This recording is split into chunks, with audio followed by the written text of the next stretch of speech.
Quando você ouve a palavra mar, o que isso te lembra? Uma praia? Um lindo cardume? Um cruzeiro? Bem, caso por algum motivo você tenha pensado em energia, você também estaria completamente certo. Caso tenha ficado curioso sobre o assunto, fica nesse vídeo que a gente vai te explicar tudo.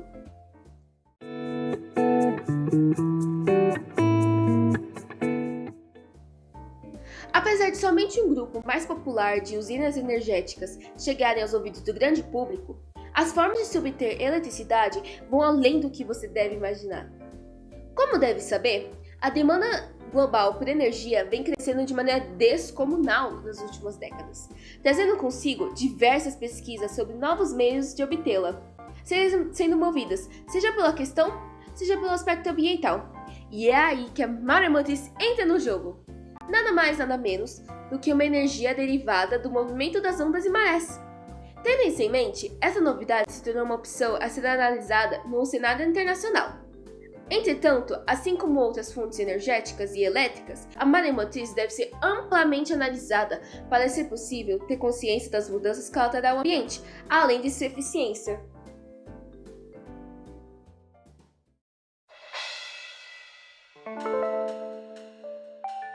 Sendo um fenômeno existente desde tempos remotos, as marés são associadas quase que totalmente a fenômenos astronômicos. Um exemplo disso são os equinócios, que ocorrem nos meses de março e setembro, que quando combinados a um período de lua cheia ou de lua nova, resultam em marés bem maiores do que as de cirrígia comuns, chamadas de marés equinociais. As ondas possuem o potencial de, em média, cerca de 500 a 1000 terawatts por ano, podendo variar de acordo com a capacidade de cada região e as condições adequadas. Dessa forma, a energia das marés é explorada majoritariamente através do uso de turbinas instaladas no fundo do mar, delimitadas por barragens. Assim, as marés criam um desnível suficientemente elevado entre os lados da barragem, tornando possível o acionamento das turbinas. Além da necessidade de marés de grandes amplitudes, essa forma de aproveitamento, assim como outras fontes energéticas sustentáveis, exige ainda que haja condições geográficas favoráveis para o represamento da água, o que demanda a criação de um reservatório. Regiões de estuários, onde os rios encontram o mar, são bons exemplos de locais adequados para o devido funcionamento das usinas de maremotriz. No Brasil, esses corpos d'água são encontrados em abundância na costa norte do país. A localização e as demandas de funcionamento das turbinas fazem com que o aproveitamento da energia potencial ocorra de duas maneiras: a geração em maré vazante e a geração em maré enchente. Quando o processo de geração ocorre apenas durante uma das situações, maré vazante ou maré enchente, o processo é chamado de geração em efeito simples. Porém, quando ambas as formas são utilizadas, o processo é chamado de geração em efeito duplo. O primeiro caso, a geração em maré vazante, é a estratégia mais simples de operação de uma usina maremotriz. Logo após a maré cheia, período breve em que o volume das águas do oceano aumenta, as comportas de enchimento do reservatório são fechadas. Aqui, o processo de geração de energia é iniciado durante o período de maré baixa, o que gera a maré vazante, ou seja, gera uma queda d'água que equivale a aproximadamente metade da amplitude da maré. Portanto, a queda d'água é suficiente para o início do funcionamento das turbinas. Essa operação é mantida até que a altura da queda d'água se torne a mínima possível para a geração de energia. Neste ponto, bloqueiam-se as passagens de água através das turbinas, cessando-se a geração de energia, até que a altura da queda d'água se torne novamente suficiente para o funcionamento das turbinas, repetindo o ciclo.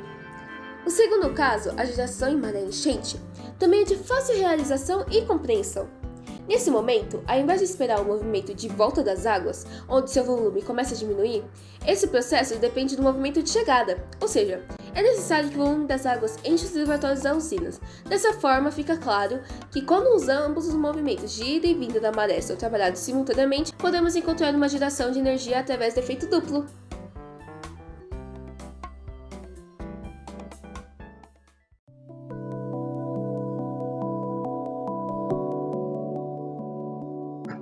Certo, agora que você já ouviu falar sobre energia, mar, turbina, para que tudo isso? Isso é uma coisa tão simples como isso funciona. Espero que eu já vou te explicar. Uma usina de maremotriz, assim como qualquer outra, é composta por alguns componentes que garantem seu funcionamento completo. Os principais são divididos em barragem, comportas, reservatório e equipamentos eletromecânicos. Primeiro elemento, barragem. A barragem é um dos componentes mais importantes de uma usina maremotriz, já que será ela responsável por resistir aos impactos e choques gerados pelas ondas. Pode não parecer, mas estes tendem a ser bastante danosos e severos devido à variação constante de pressão entre ambos os lados. Lembrando que a localização e formato da barragem podem alterar os fenômenos de ressonância e reflexão que ocorrem dentro de um estuário. Desta forma, é possível elevar ou acentuar a amplitude da maré e, consequentemente, a quantidade de energia produzida. Segundo elemento, comportas. Essa pequena janela que se encontra no meio da barragem é o que chamamos de comporta. As comportas incorporadas à barragem têm a função principal de controlar o nível de água do reservatório.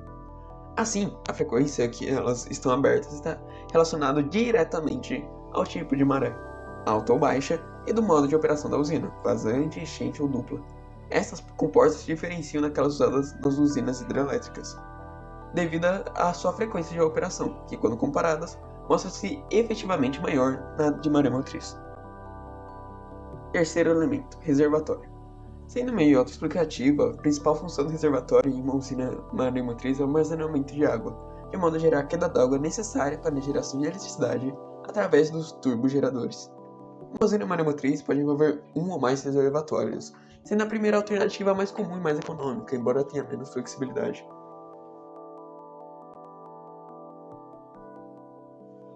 Quarto elemento, equipamentos eletromecânicos. Na maior parte das vezes, estes são apenas turbinas, as quais dependem da variação contínua da altura da queda d'água. Dessa forma, uma baixa queda d'água requer um grande volume de água, passando pelas turbinas se tornando em grandes dimensões físicas para passar em fluxo. O funcionamento das turbinas depende de alguns processos e condições para sua plena ocorrência. Elas são principalmente a operação cíclica, tudo do processo de início e parada da geração energética de acordo com o nível das marés. Sem isso, nada acontece dentro da usina. Outro detalhe de extrema importância são as dimensões físicas de cada unidade geradora, as quais devem ser as menores possíveis. Isso que quanto maior a estrutura, maiores serão os gastos. Agora, meio que um extra. Também não podemos nos esquecer de todos os aparatos relacionados à distribuição de energia gerada até as cidades, é claro. Porém, como esse vídeo é mais focado na geração de energia em si e não tanto como ela chega nas nossas casas, esse é um tópico que não iremos nos abordar por enquanto.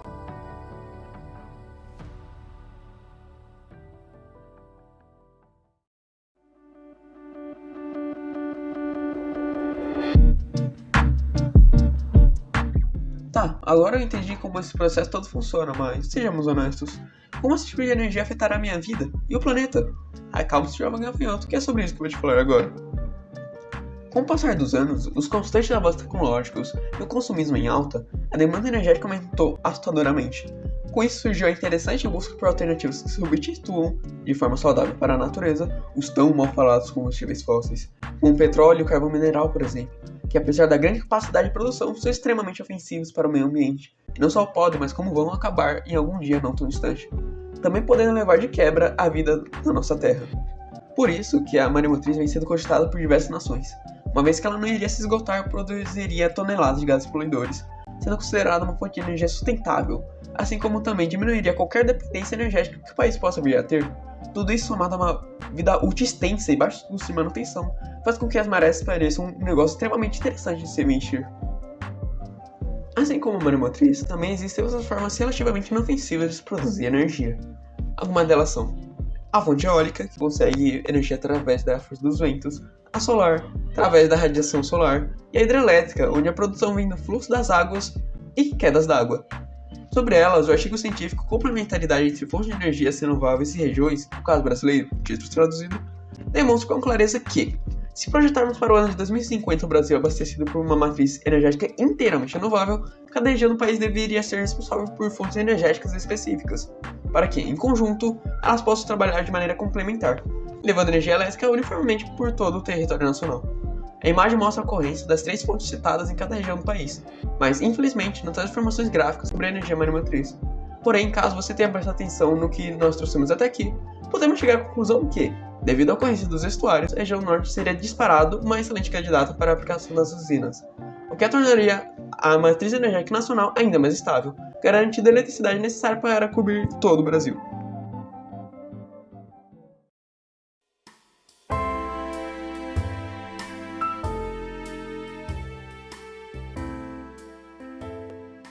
Entretanto, como nada é perfeito, as usinas possuem um grande contraponto, que é, curiosamente, os seus danos à natureza local. Ainda que sejam menos agressivos para a nossa atmosfera do que os combustíveis fósseis, por exemplo, não podemos afirmar que a maremotriz seja completamente limpa e inofensiva para o meio ambiente.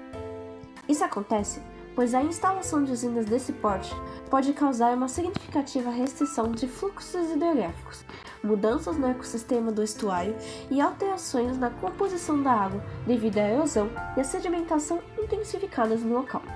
Além disso, a poluição sonora, a poluição visual e a especificidade de onde deve ser construída a usina também são pontos importantes a se destacar.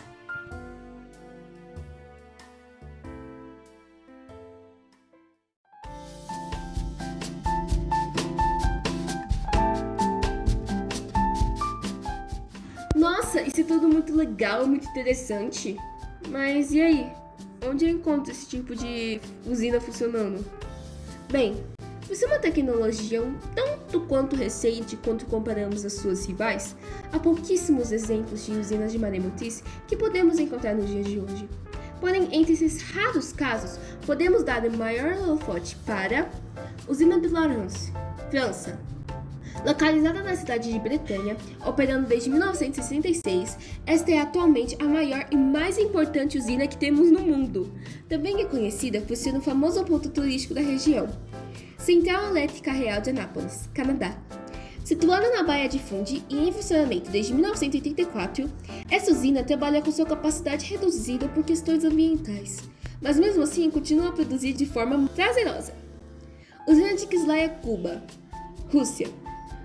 Com sua construção finalizada na década de 60, possuía grande geração energética, porém parou de operar devido às condições climáticas e baixas amplitudes da maré.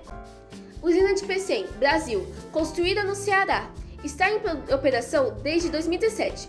Sua produção equivale à metade do parque gerador de energia do estado. Além desses exemplos, ainda temos diversas outras usinas de destaque ao redor do globo, com grande destaque para a China, que vem investindo em grande escala na construção de usinas de pequeno porte em seu território.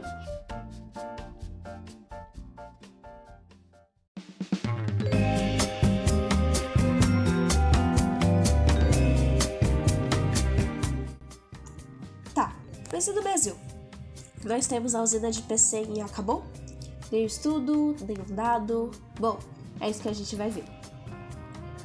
Por ser um país que possui uma matriz energética quase inteiramente renovável, uma vez que a maior parte do território recebe eletricidade das usinas hidrelétricas, já que possuímos todos os recursos necessários, como um grande volume de rios, por que não aumentar esse índice com a energia maremotriz? Afinal, além dos rios, o Brasil também possui um vasto litoral e uma grande amplitude das marés, o que ajudaria no fato daquela projeção mencionada lá atrás, lembra? Da matriz energética 100% renovável para 2050. Como exemplo, nós temos a já citada usina de Pecém de São Gonçalo no Amarante, no Ceará. Nesse momento, esse é o único exemplar, mesmo que experimental, de uma usina do gênero que temos em nosso país atualmente. Sua instalação aconteceu no ano de 2012, mas o funcionamento teve seu início somente em 2017. Caso seu funcionamento tenha um destaque positivo da região, não haveriam muitos empecilhos para a instalação de muitas outras pelo país. É de destaque, também, o curioso caso do estuário de Bacanga, no Maranhão. Durante a década de 70, foram feitos alguns estudos sobre a possibilidade de usar a barragem como a produtora de energia maremotriz. As pesquisas continuaram, estipulando os equipamentos que seriam utilizados e seu potencial energético. Todavia, a sua implantação tornou-se inviável economicamente devido a uma série de fatores posteriores, como a ocupação urbana desordenada em áreas do reservatório e a criação de uma avenida que também margeia o reservatório, obrigando que este fosse mantido através do controle de comporta da barragem, a uma cota máxima bem inferior ao previsto do projeto inicial. Também tivemos uma situação semelhante na Baía de Tuiaçu, no estado do Maranhão. A região apresenta um dos maiores potenciais maremotrizes do litoral brasileiro, mais de 3,4 gigawatts de potencial disponível. Esta é uma região riquíssima em estuários, além de apresentar marés de até 7 metros, o que a torna, portanto, uma região bastante propícia para esse tipo de exploração energética. Entretanto, existe uma série de restrições que tornam inviáveis a exploração em larga escala de todo esse potencial, como dificuldade de acesso ao local e restrições ambientais relacionadas com a abundante vegetação de manguezes na região.